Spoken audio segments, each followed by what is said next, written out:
10월 마지막 주일을 맞이하여 주님 앞에 나와 신령과 진정으로 예배를 드리는 여러분 모두 위해 하나님의 놀라우신 축복이 함께 하시기를 주의 이름으로 축원을 드립니다. 중복기도 시작 하루를 한 주간을 앞두고 중복기도의 필요성이라는 설교의 제목으로 함께 은혜를 나누고자 합니다. 1862년에서부터 63년까지는 미국 역사상 가장 어두운 시기였습니다. 당시는 노예 해방과 관련하여 남북전쟁이 한창이었습니다.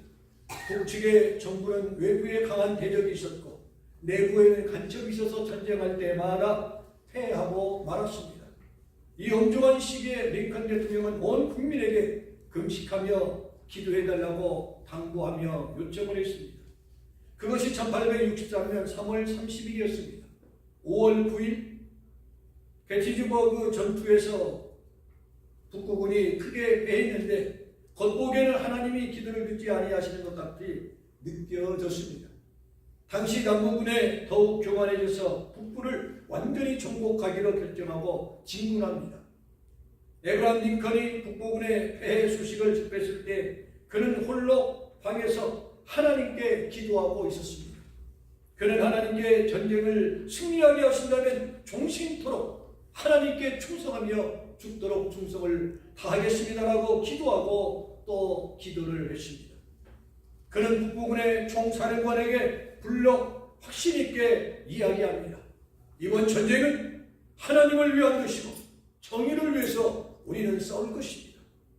반드시 하나님이 우리 장병들을 구축하여 전쟁에서 승리할 것이니 용기와 자부심을 가지고 이 전쟁에 임하기를 바랍니다 라고 총사령관에게 당부를 합니다. 다음날 게티즈버그 전쟁에서 그의 말대로 전쟁은 승리했겠습니까? 패했겠습니까? 패했으면 제가 말을 안 하죠. 승리했습니다. 그 승리가 전쟁의 판도를 바꾸었던 것입니다. 이후로 북부군은 전쟁할 때마다 승리를 거듭했습니다. 제41대 대통령 조지 부시는 1990년 이라크의 쿠웨이트 침공에 맞서 다적군을 결성하고 그때 작전이 뭐였습니까? 사막의 폭풍이었습니다. 작전을 진두지휘하며 모든 국민들에게 무엇을 요청했습니까? 기도를 요청했던 그날이 바로 주일날이었습니다. 그 기도로 그 전쟁은 14일 2주 만에 쿠웨이트로 돌려주는 승리의 전쟁을 마무리 졌던 것을 보여요. 일반적으로 기도라는 것은 무엇입니까? 하나님과 대화, 하나님께 말하는 것입니다. 중보란 무엇입니까? 다른 사람을 대신해서 하나님께 말하는 것입니다. 우리가 내 자녀를 위해서, 내 이웃을 위해서, 내 지인을 위해서 기도하는 것을 무슨 기도라고 말해요? 중보기도라고 말하는 것입니다. 신학적으로 중보란 하나님 앞에 다른 사람을 위해서 자비를 얻기 위하여 그 일을 할 수 있는 권리를 가지고 하나님 앞에 간구하는 행위를 중보라고 표현합니다. 마치 우리가 수술 환자를 위하여 기도해 주십시오라고 요청하고 기도해 줄 때 그것을 중보기도라고 말합니다. 신생아를 위해서 기도해 주세요라고 할 때 그것을 중보기도라고 말합니다. 내 자녀와 덴버와 또 네바다주와 한국에 떨어져 있지만 내가 너를 위하여 기도하고 있다는 것을 잊지 말라. 육적인 거리는 있지만 영적인 교통이 끊이지 않기 위해서 늘 깨어서 기도하는 것을 중보기도라고 표현합니다. 기도는 하나님께서 항상 움직이고 우리와의 관계를 형성하는 뭐예요? 통로인 것입니다. 또한 주님께서 정하신 하나님의 방법입니다. 기도라는 방법, 기도라는 수단, 기도라는 통로를 통하여 하나님이 들으시고 그 기도를 응답하시겠다고 성경은 분명히 약속해 주셨습니다. 너는 내게 부르짖으라 내가 네게 응답하리라고 주님은 말씀하여 주셨기 때문입니다. 그러므로 역설적으로 말하면 기도하지 않으면 아무것도 이룰 수가 없는 것입니다. 아무리 복권이 당첨되기를 바란다 할지라도 복권을 사지 아니하면 당첨되지 않는 것과 같은 것입니다. 존 칼빈은 중보기도를 이렇게 표현했습니다. 기도란 말로 표현할 수 없는 것입니다라고 표현했습니다. 그러면서 중보기도가 얼마나 중요한지 사람의 목숨을 살릴 수도 있다는 것을 기억하십시오라고 그는 외쳤습니다. 사도행전 12장을 보면요 이러한 사실을 알 수 있습니다. 헤롯 왕이 기독교 지도자들을 없앰으로 인하여 유대인들의 환심을 사는 장면이 나옵니다. 그 환심으로 인하여 누가 죽었습니까? 야고보 사도가 죽었습니다. 헤롯 왕이 제1번으로 죽이고 싶은 사람이 야고보와 베드로였습니다. 1차로 야고보는 죽였습니다. 야고보는 죽였지만 베드로는 죽이지 못했습니다. 야고보에 대해서는 자세한 설명이 없지만 베드로의 경우 그가 감옥에 갇혀 있을 때 온 교회가 어떻게 했다고 했어요? 사도행전 12장 5절에 보니 교인은 그를 위하여 간절히 하나님께 빌더라고 기록하고 있습니다. 기도는요, 교인은 베드로를 위해서 중복 기도를 드린 것입니다. 하나님, 우리 목사님 살려주세요. 도와주세요. 베드로 사도도 죽었는데, 아니 야고보 사도가 죽었는데 베드로 사도까지 죽음의 차기에 내줄 수는 없습니다. 살려주세요. 그 결과 베드로는 목숨을 걸고 오히려 헤롯 왕은 어떻게 했습니까? 죽이 먹어 죽고 말았다 했어요. 베드로 자신도 열심히 기도했겠지만 성경을 보면은 교회의 중복 기도를 통하여 하나님의 능력이 베드로를 구해냈다라고 분명히 기록하고 있습니다. 그것은 모세가 기도를 통하여 여호수아와 이긴 것과 마찬가지입니다. 마태복음 18장 18절에서 20절을 보면은요, 중복 기도의 중요한 원리를 가르쳐주고 있습니다. 18절을 보니까 너희가 땅에서 매면 하늘에서도 매일 것이고 무엇이든지 땅에서 풀면 하늘에서도 풀릴 것이라 했습니다. 여기서 너희는 제자들을 가리킵니다. 제자들이 모인 공동체를 말합니다. 좀 더 쉽게 말하면 저와 여러분이 모여있는 이 교회를 말하고 있는 것입니다. 교회가 매면 하늘에서도 매일 것이고 교회가 풀면 하늘에서도 풀 것이다라는 말씀이신 겁니다. 하나님이 하시는 일이 그 일을 누구에게? 저와 여러분에게 위임했다라는 것입니다. 그래서 기도하되 어떻게 하라고요? 서로를 위해서 기도하라고 했어요. 그렇다면 무엇을 매이고 무엇을 풀어야 합니까? 푼다는 말은 쇠사슬을 끊어버린다, 자유케 한다는 말입니다. 죄를 범한 사람은 다 묶여있는 사람입니다. 누구에게 묶여있는 것입니까? 죄와 마귀에게 묶여있는 것입니다. 저러면 마귀에게 끌려다닌다고 표현하지 않습니까? 다시 말하면 죄와 마귀 사탄에게 묶여있는 영혼들을 위해서 교회는 중복기도로 푸는 사역을 감당해 주어야 할 것을 말씀해 주고 있습니다. 또한 반대로 주님은 매는 사역도 필요하다 해서 매는 사역. 여기서 맨다는 말은 묶어낸다, 쇠고랑을 채운다는 뜻입니다. 누구를 묶어야 합니까? 원수마귀 사탄을 묶어야 한다는 것입니다. 그러므로 교회의 사명은 성도들이 우선적으로 해야 될 일은 무엇이에요? 풀고 매는 사역을 감당해야 돼요. 풀어줄 사람은 풀고 매는 사람은 매줘서 하나님 앞에 온전한 영광과 온전한 신앙생활을 감당할 수 있도록 기도하는 사람, 협력하는 사람. 그래서 성경은 뭐라고 표현해요? 합력하여 선을 이룬다라고 표현하고 있습니다. 마귀에게 묶여서 고통당하는 형제들, 그리고 죄를 범한 형제들, 이러한 사람들을 마귀의 손아귀에서 풀어주고 마귀를 예수님의 이름으로 제압당하는 일이 있도록 도와주어야 합니다. 그럴 때 그들이 마귀에게서 자유함을 얻고 하나님께 돌아오는 예수 믿고 구원받는 역사가 일어나기 때문입니다. 중복기도를 통해서 마귀를 묶이고 중복기도를 통해서 마귀에게 묶이는 영혼들은 풀려나게 해야 한다는 것입니다. 모든 사람에게는 중복기도가 필요합니다. 어린아이에서 노년에 이르기까지 누구에게나 기도가 필요한 것입니다.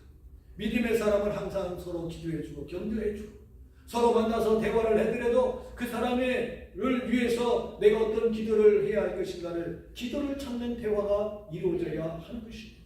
가정을 방문하더라도 이 가정을 위해서 내가 무슨 기도를 해야 할 것인가를 찾아야 합니다.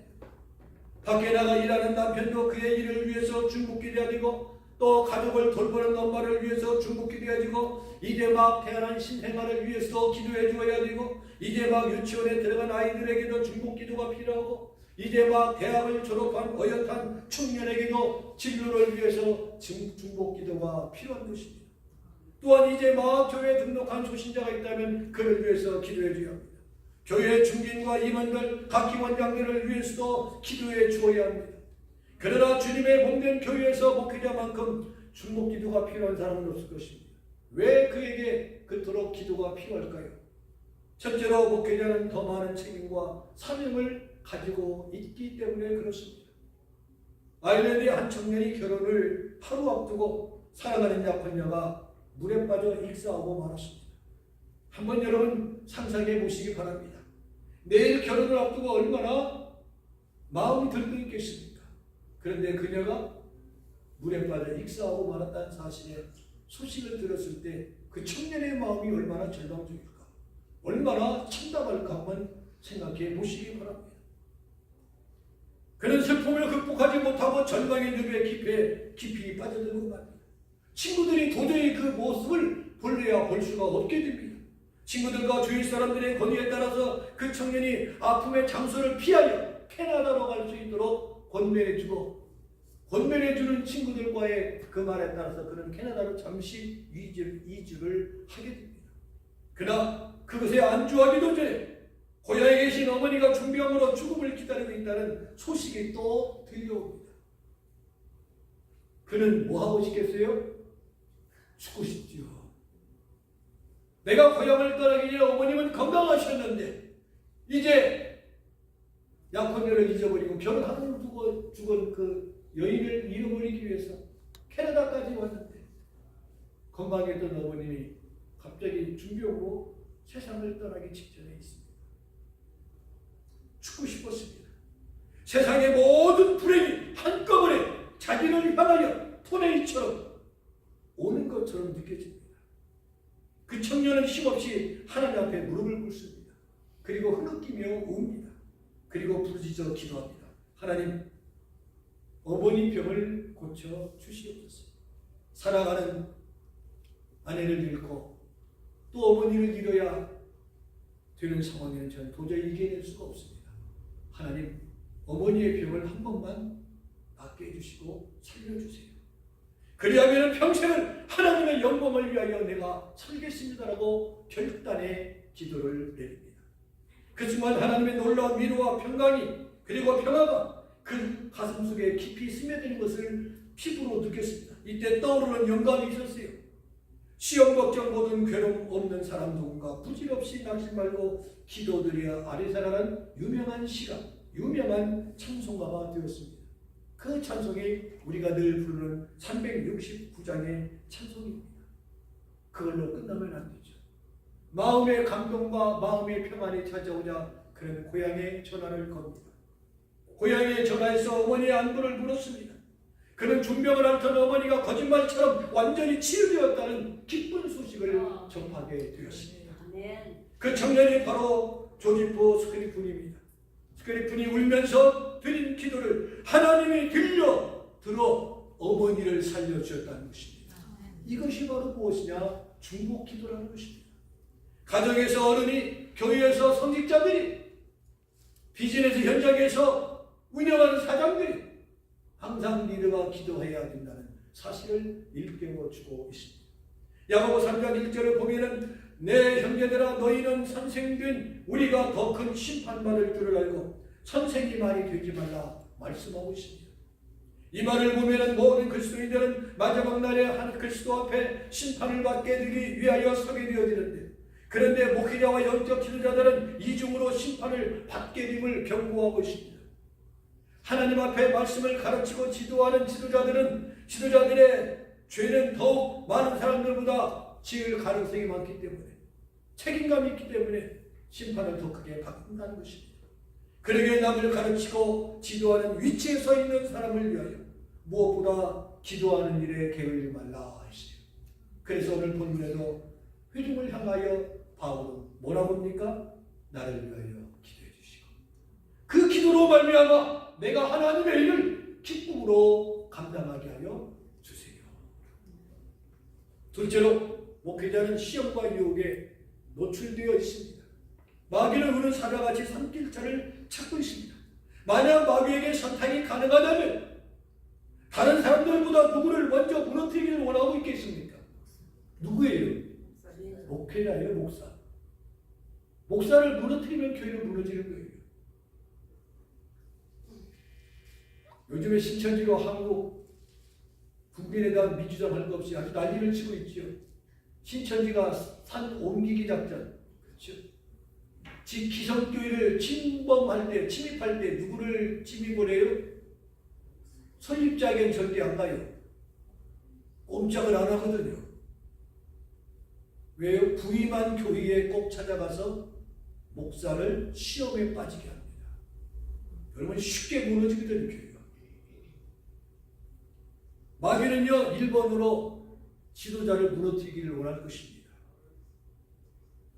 마귀는 이를 위해서 그의 모든 수단을 다 동원할 것입니다.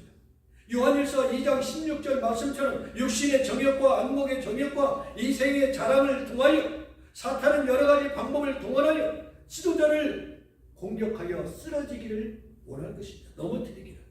그러기에 항상 사역자들을 위해서 기도해 줘야 합니다. 책임감이 있는 것만큼 영적 성령 충만해서 흔들림 없이 하나님의 일을 감당하게 달라고. 미국으로 유학을 간 사람이 있었습니다. 그의 집은 한국이었고 그는 크리스찬이었습니다. 하지만 악한 권세들이 그 사람의 틈으로 파고들어 그만 악마를 숭배하는 교단에 빠지고 말았습니다. 그 교단은 사람을 제물로 삼아 영생을 얻는다고 생각하는 곳이었습니다. 최근에는 좀 덜하지만은 우리 메일박스에 보게 되어지면 가끔 뭐가 꽂혀 있습니까? 어린아이를 찾습니다. 미국이라는 나라는 사이비 집단들이 참 많은 곳입니다.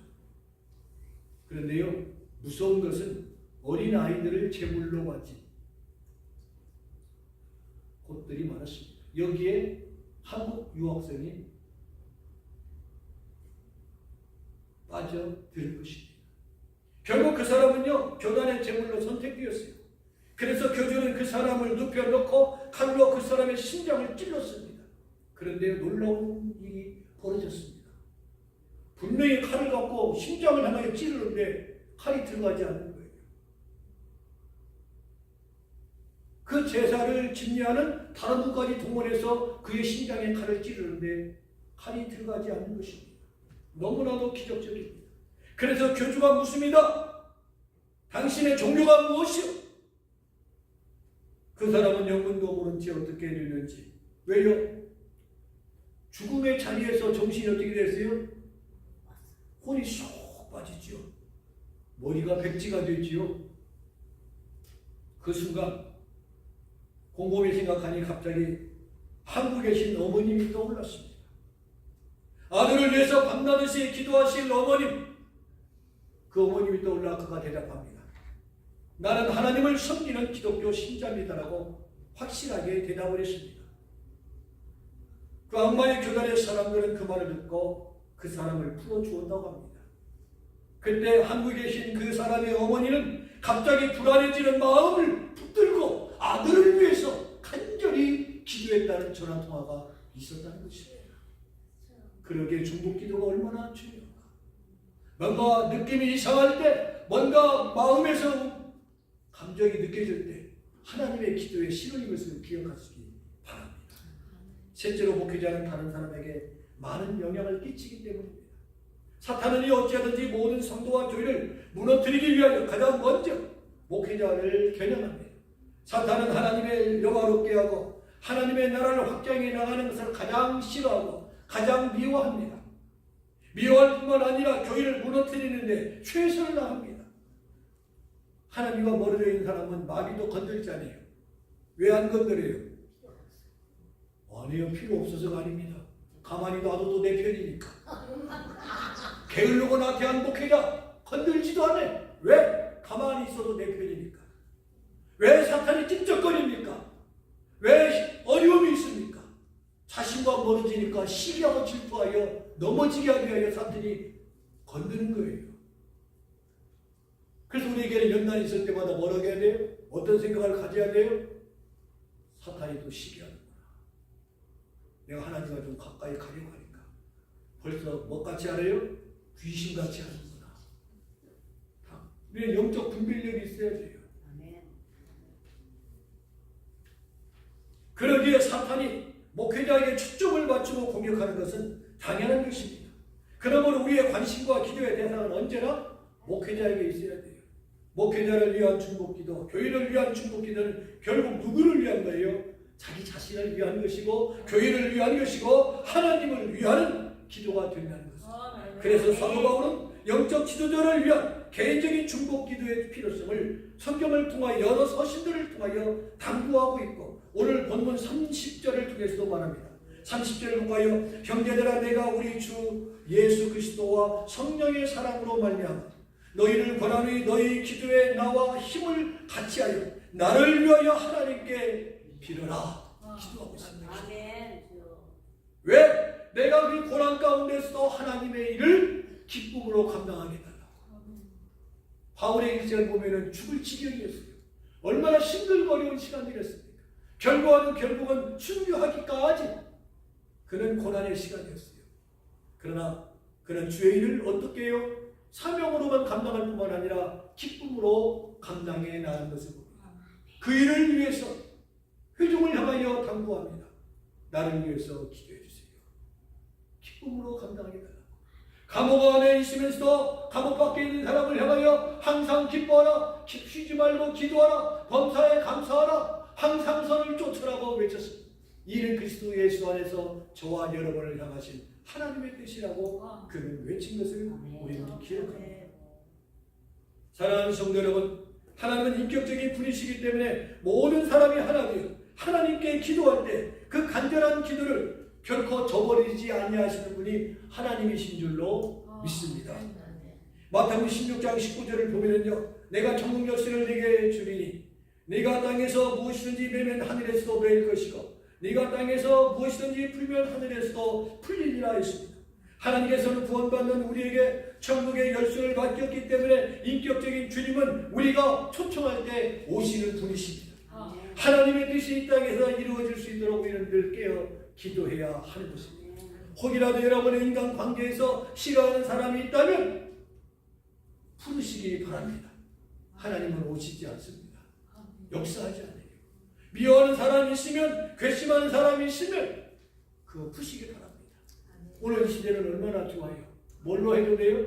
말하기 어렵습니까? 전화하기 어렵습니까? 힘드십니까? 카톡으로 메시지로 날리면 되잖아요. 참 미안했다고. 자존심이 상합니까? 카톡으로만이라도 할 수 있잖아요. 얼마나 감사하고 좋은 시대에 오늘 우리가 산 것입니까? 여러분, 나는 미워하고 괘씸하게 생각하는데 상대방은 밥도 잘 먹고 잠도 잘 자요. 미워하지 마시고 내가 미워하는 마음이 있으면 기도가 막힙니다. 하나님과의 관계가 멀어집니다. 다 푸시되 그날 풀어나가는 좋은 습관을 키워나갈 수 있기를 바랍니다. 그래야 주님이 내 안에 늘 역사하고 계십니다. 성경이 분명히 말합니다. 오 주여 어서 오시옵소서. 그 문에는 문고리가 없어요. 안에서 내가 열어주어야만이 오십니다. 그러므로 한 사람도 빠짐없이 온 교우가 정말 기도하는 일에 힘쓰는 저와 여러분이 되기를 주의 이름으로 축원드립니다. 그러므로 이 자리에 계신 모든 교우들은 먼저는 주의 종들을 위해서, 사역자들을 위해서, 교회와 온 성도들을 위하여 언제나 중보 기도에 열심을 다함으로 원수 마귀는 예수의 이름으로 묶임을 받고 마귀는 묶어 또 쫓김을 받고 영혼 구원의 역사가 일어나고 교회가 날마다 부흥하는 역사가 여러분의 가정의 평안에 여러분이 하나님과의 관계가 형통하기를 주의 이름으로 축원드립니다.